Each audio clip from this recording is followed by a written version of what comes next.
Man, 2022 sure was a year, wasn't it? Sage must die. Like, that one Smiths album actually happened. There's the still ongoing Russian invasion of Ukraine. Shinzo Abe got fragged by a guy holding a Metro 2033 weapon. And Elon Musk single-handedly gave Tumblr a shot of adrenaline to the heart. And that's only crumbs from the political adjacent stuff. I could make a whole feature-length blockbuster about all the wacky crap that happened in 2022, but that's outside the scope of this channel. What is within my wheelhouse, however, is art and media. Because, of course it is. You know this. We all know this. If you didn't know, why are you even here? I think it's a pretty safe bet to say that, in spite of everything, last year was pretty good for all forms of art. I don't think I'm gonna see any contrarians here. Hey, I see you there. Stop that. Whether you're a games enjoyer, a Kino head, a nerd, an audiophile, or some secret fifth option, your primary art form of choice has probably had a lot of really exciting releases. There were some things that dropped last year that'll probably go down in history books as being real all-timers, and I, for once, managed to catch a few of these things. Yeah, I know, Mr. I only care about literally who stuff like Intelligent Cube and some Japanese band with less than 500 monthly Spotify listeners actually went and consumed popular releases. That's messed up, but really, that year was a pretty great time for me in terms of wanting to actively experience new things. I actually started and kept one of those media threads going on my Twitter account, and while I know I missed a couple editions on there, over 120 items is a pretty good number if I say so myself. I won't be including everything there in this video, that'd be foolish even for me, so if you really want to know every little thing I looked at, I'm including a link to that thread in the description. But I am going to be selecting some of my absolute favorite things from that repertoire and word vomit my thoughts out. There's lots of ground to cover, but hopefully you'll find some stuff that catches your interest. Also, not everything there was released in 2022, there's plenty of older stuff in there, because I don't like limiting myself. Anyways.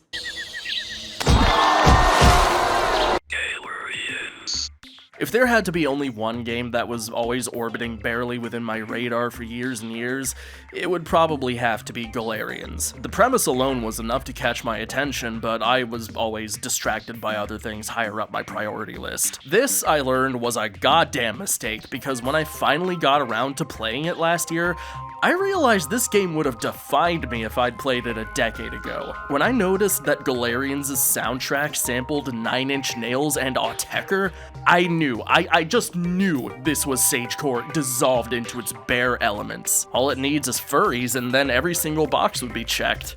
Stranger of Paradise, Final Fantasy Origin. Listen, Nioh is my favorite action game franchise ever, and I'm the one who named my channel after Devil May Cry, so when rumors were spreading about a Nioh-styled Final Fantasy game being helmed by Team Ninja themselves, I, of course, raised an eyebrow with interest. And when that trailer dropped in 2021 and showed its hand by being a capital E edgy prequel to Final Fantasy I featuring some dude that really wants to kill chaos, I was immediately on board. Didn't care how much of an Unreal Engine 3 game it looked at the time, I needed this in my life. Not only is Stranger of Paradise Final Fantasy Origin a new metal-ass game, it's also just a really genuinely engaging and fun trip all the way through. As a whole, it's catered to a freak like me who loves it when things aren't afraid to take themselves seriously, even when it's absurd. It's why I like Spawn and Shadow the Hedgehog so much, but god damn it, if you told me that Jack Garland was going to be my favorite Final Fantasy protagonist, I'd tell you that you might be onto something. It's a shame the DLC has been pretty underwhelming considering just how good the season passes were for Nioh 1 and 2, but in spite of that, I still love this game so much. I'd even go as far as to say it's my favorite game of the year that isn't a remake. We'll get to that part later. Metroid Dread. Back in 2021, I ended up marathoning most of the Metroid series to prepare for the release of Metroid Dread. At the time, the only game of the franchise I'd actually finished was Prime 1, so I figured it was about time to dig in. I had quite a bit of fun. I even made a list on Backlogged ranking the games I played with my thoughts on each of them, link in the description if you're curious. When I did finally get around to playing Dread, my expectations weren't as high as they could have been considering how mixed I felt about Samus Returns. However, I am so happy to say that Metroid Dread is easily my favorite game in the 2D series. It just feels so freaking good! Mercury Steam took the movement and atmosphere of Fusion and amplified that shit until it started redlining. I'm just saying, whoever decided to make the speed booster activate by clicking the left stick is a genius, and I would like to kiss them. Now, if Metroid Prime 4 turns out to be a real game, here's hoping it takes a couple cues from Dread. Mad Rat Dead. I bought Mad Rat Dead for my Switch so I could have something new to play while I was visiting my family up north. It looked very much up my alley. A rhythm-based platformer with an art style both cute and gruesome is a concept that makes me do the eyes emoji in real life. $20 well spent if I say so myself. It does lean a little too far into trial and error at times, but I was having so much fun that I ended up forgiving some of its level design quirks. And let me tell you, beating this game with less than 10% battery remaining because you're currently on hour 15 of a 27-hour power outage because a fucking tornado blew through your neighborhood. That was quite a trip, Uncle Funkle. The soundtrack quickly rose its way into my favorites as well. Like, no lie, there are some absolute all-timers here. When Mad Rat Alive starts playing, you'd better run away because I'm about to embarrass myself. Backbone. I'm not gonna say too much about this game because, spoiler alert, I'm writing a video about it as I speak, but I didn't expect to be as into Backbone as I am, especially considering how apprehensive I felt after finishing it. It's very much a flawed game, and I do think some of the criticism directed at it is warranted to an extent, but the more I think about Backbone and dissect it under a microscope, the more I respect it and enjoy it. It's not for everyone, but it's definitely for me. At the very least, it's got some of the coolest visuals and music I've seen in a while. Like, holy shit, man. So midway through December, I ended up catching a cold, and then one of my cats got fleas in my bed, resulting in dozens of very annoying bites scattered across my body. Needless to say, I was not feeling very happy at that time. So I decided, fuck it, I'm gonna be financially irresponsible, I need something to pick me up right now. Thankfully, Lil Gator Game came out at just the right moment. This was adorable. I really need to see more games like this. Short, heartfelt adventures that feel great to play. I won't say much else since you can 100% this in about 5 or 6 hours, and I really want people to support it. So please, if you can, check out Lil Gator Game. It's a blast all the way through. I named them Mario. Any game that reminds me of Eco is one that I'm gonna fall in love with real quick, and Tunic did that within minutes. It's not because of how it plays, though I could draw a comparison or two, but because these two games make me feel like I'm trying to get out of the woods without a trail to follow or a map to look at. It's a very magical and immersive game that I absolutely adored exploring all the way through. It's one of those games where the less you know about it, the better, so go in as blind as you possibly can. Ghost of Tsushima. A friend of mine gave me this game because they didn't want it, and quite frankly, Antonio, you're missing out. This game fucks. I can be a bit hit and miss with open world games, but the vibes that Ghost of Tsushima hits you with is second to none. Combat can be a bit shallow at times, and I could definitely see some people getting bored of the side content, but for what it's worth, I was engaged almost all the way through.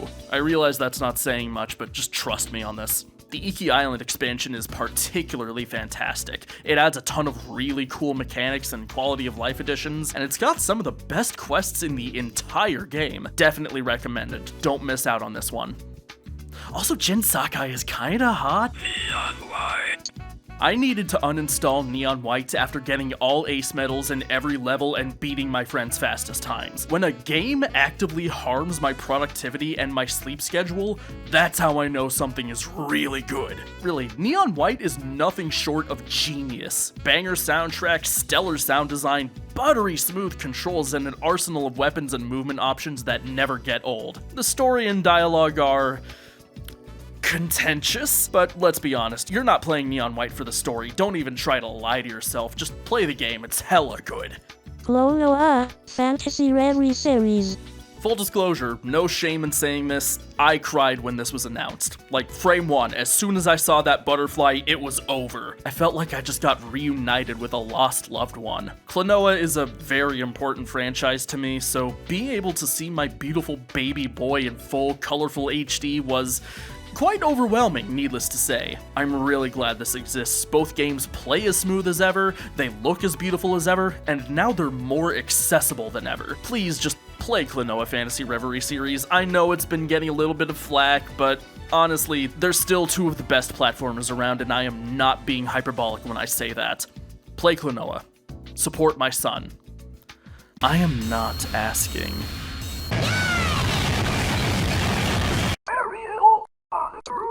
Man, why the hell didn't anybody tell me this had samples from MGS2 and Silent Hill 3? I would have listened to this like 10 years ago at least if I had known this information before.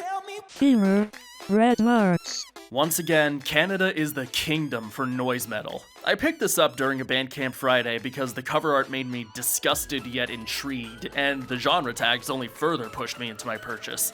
And let me tell you, I do not regret it. This is an album of broken glass and hesitation marks and puddles of blood and tears. It's a goddamn marvel. Highly recommended. Tenfold negatives. This one resonates much stronger for reasons I'll get into later, but man, what a whirlwind of emotion this one is. The lo-fi production, the off-kilter and emotional vocal performances, and those fucking riffs! They are all something to behold and appreciate. The chorus to Temperature has been stuck in my head for a full year now, and at this point, I don't think I'm gonna let it leave. Eyes, underperformer. Fellow music appreciator in Arms Hikita recommended this to me one day, and man, talk about a grower. Underperformer is the kind of metalcore record that leans further into the core part rather than the metal part, which is how I personally enjoy it. This is a blistering record full of some real bash your freaking brains in moments, like the build-up in Verge, that breakdown in Distance, and Swim. Like, just in general, it's a really great album, and hey, by the way, they just dropped another album this year, wink wink. Playmo, Episode 2, Medicine Tate. Shout out to the one and only CEO of nu metal, Holiday Kirk himself, for inadvertently Playmo-pilling me. I never would have expected the French, of all people, to make good music, but you know what they say about broken clocks, I guess. This has quickly risen the ranks in my favorite nu metal records. Medicine Cake is just a strong experience from beginning to end. The vocals could be contentious to even some of the more seasoned nu metal enjoyers, but if there's one thing I think we can all agree on, it's that these riffs are unfucking-believably good. Taunt Club, United Nowhere, and Muck are my personal standouts. And if they really are doing a reunion album anytime soon, I am all aboard the Playmo Express. Kata'u tata'u, baby! Dead in the dirt, the blind hole. An important lesson to anyone wanting to get into grindcore or power violence. The overall goodness of a good PV record is directly proportional to the amount of guitar feedback it has. This is why you should listen to The Blind Hole, because half of its runtime basically consists of guitar feedback.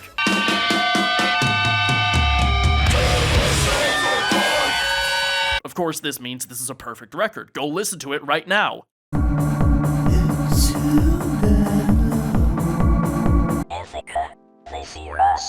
Real girls rock media right here, folks. Ithaca's sophomore LP was one of my most anticipated releases of 2022, and I am so glad to say that it lived up to my expectations. The Language of Injury was a great first record with a lot of promise brimming from it, and They Fear Us polishes that potential to a mirror sheen. It's not as dark sounding as their debut, but the riffs and performances are still top of the line. The title track is probably my favorite song of the year. It's just flawless in every regard. I love it.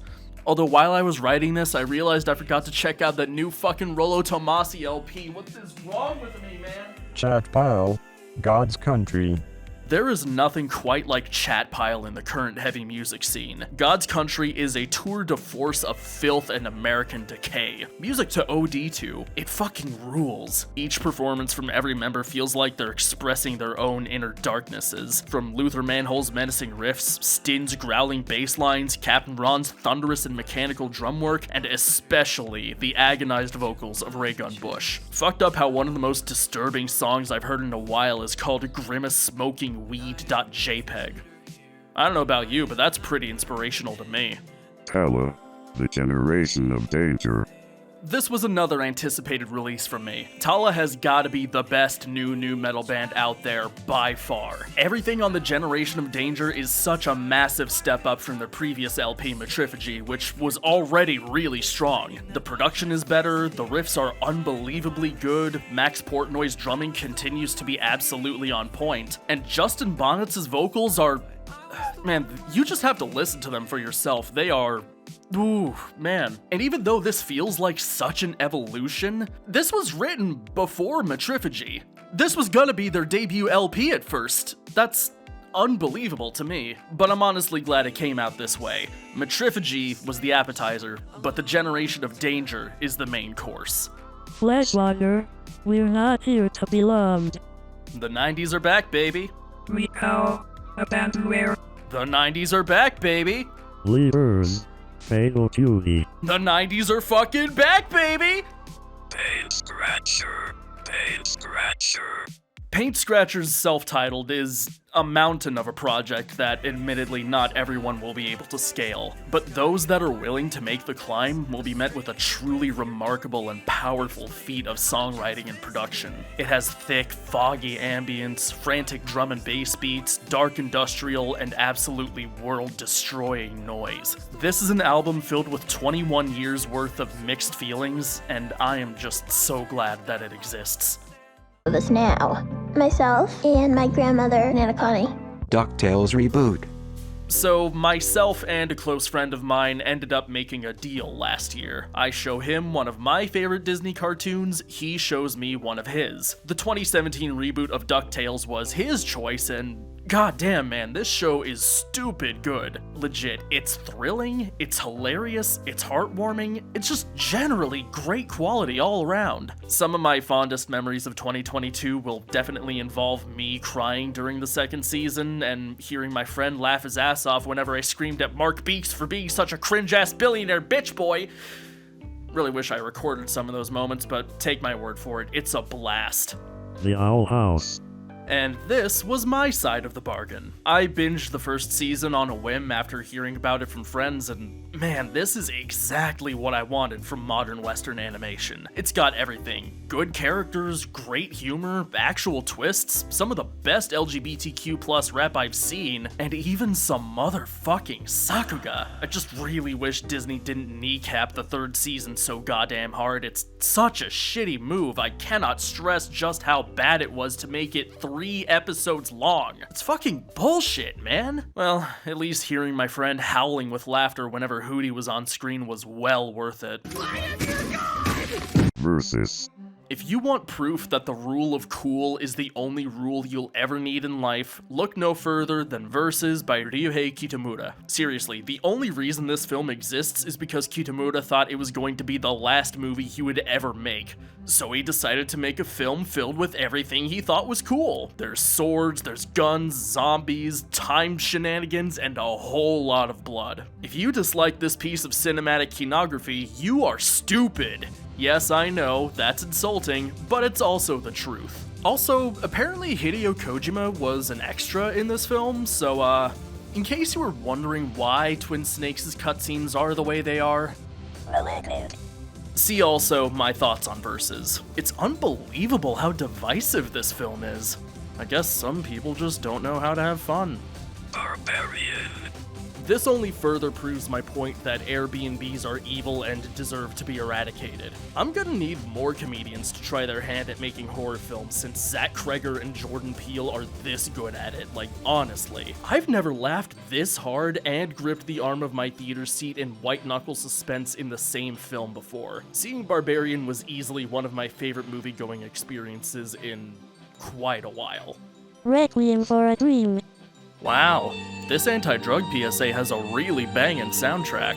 Tokyo Godfathers.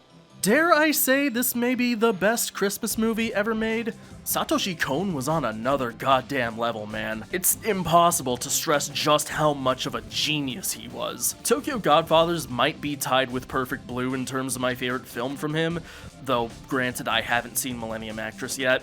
It's just such a genuinely human display of kindness and family, no matter how ugly and chaotic it can be.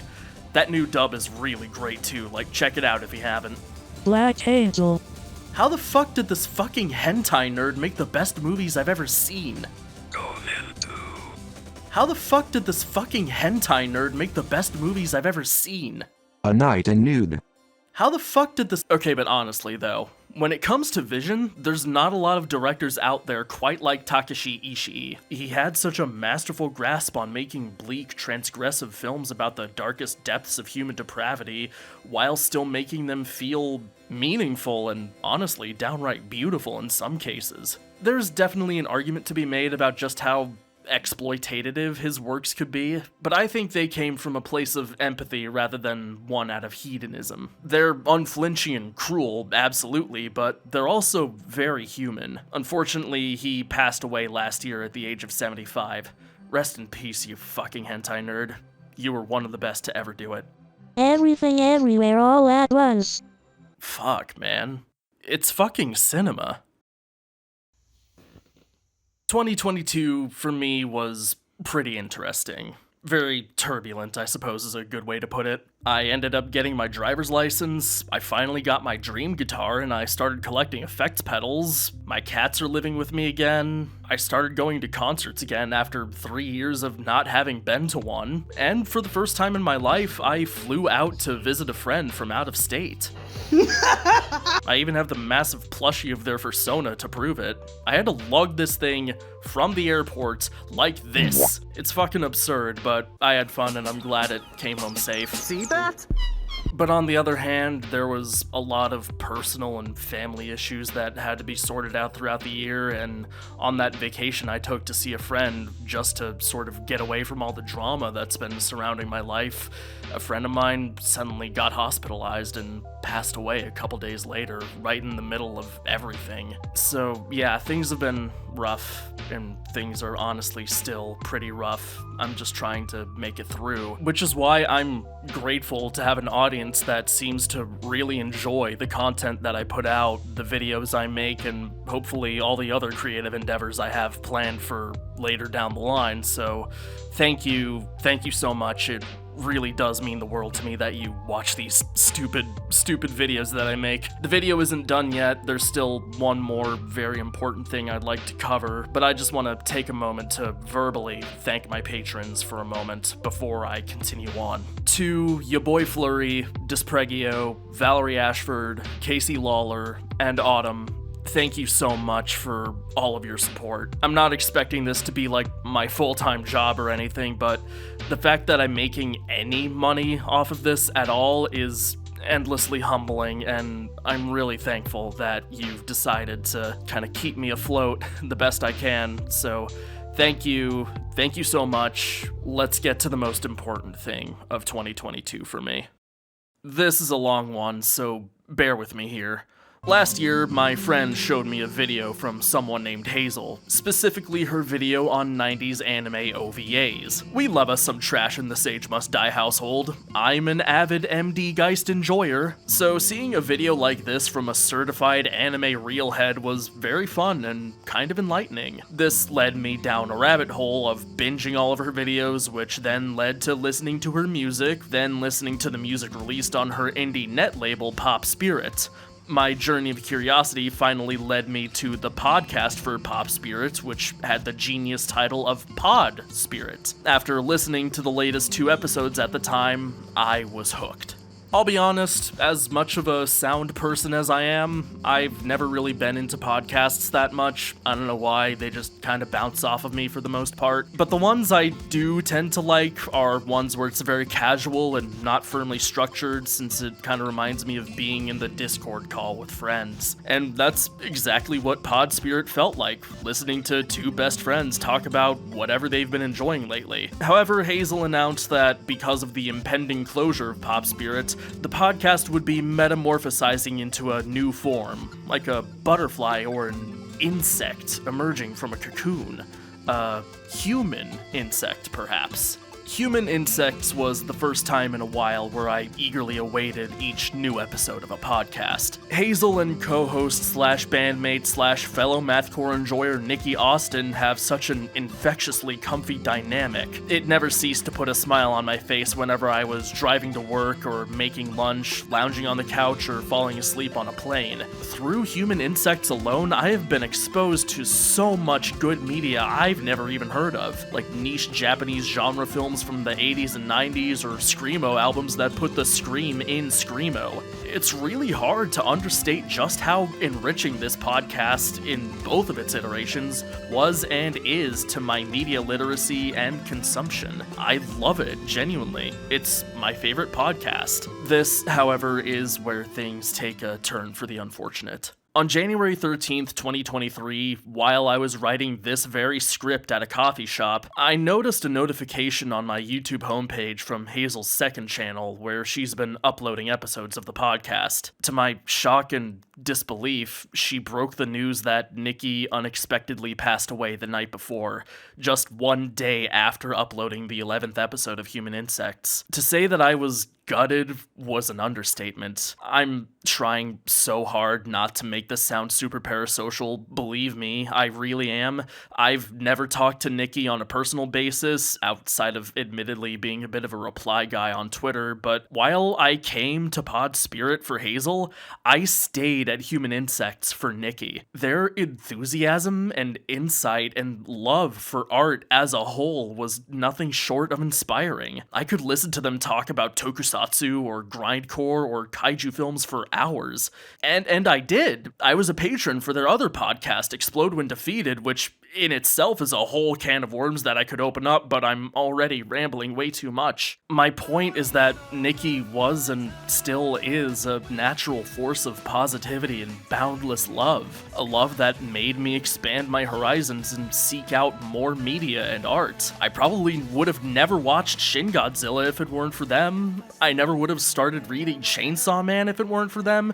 And if it weren't for them, I would have never listened to their band, Pedalfold. I never would have learned how to play Temperature on guitar completely by ear if they didn't write such a powerful, meaningful, and catchy chorus for that song. I wouldn't be, as I was writing this script, listening to 12 Rods' Split Personalities album. While I'd probably be the same person if I never knew Nikki existed, I'm so grateful that I got to listen to them speak before their life was cruelly cut so short, because without them, while I may still be sage, I wouldn't be nearly as curious about experiencing new things as I am now. That may sound like a bold claim, considering I am the weirdo that made videos about title screens and new metal in video games, but it's true.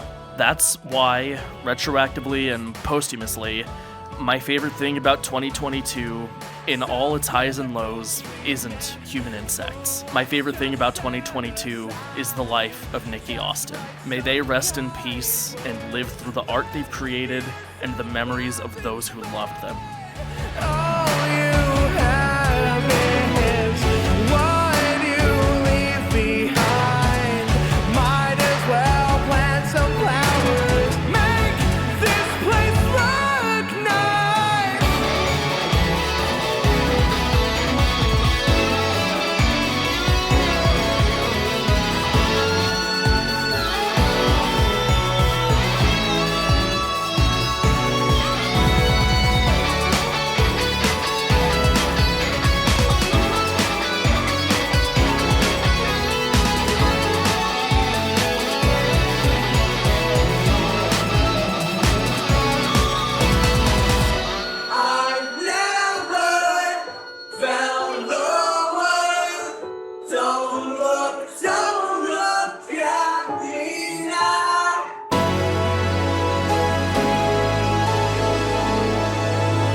Good night.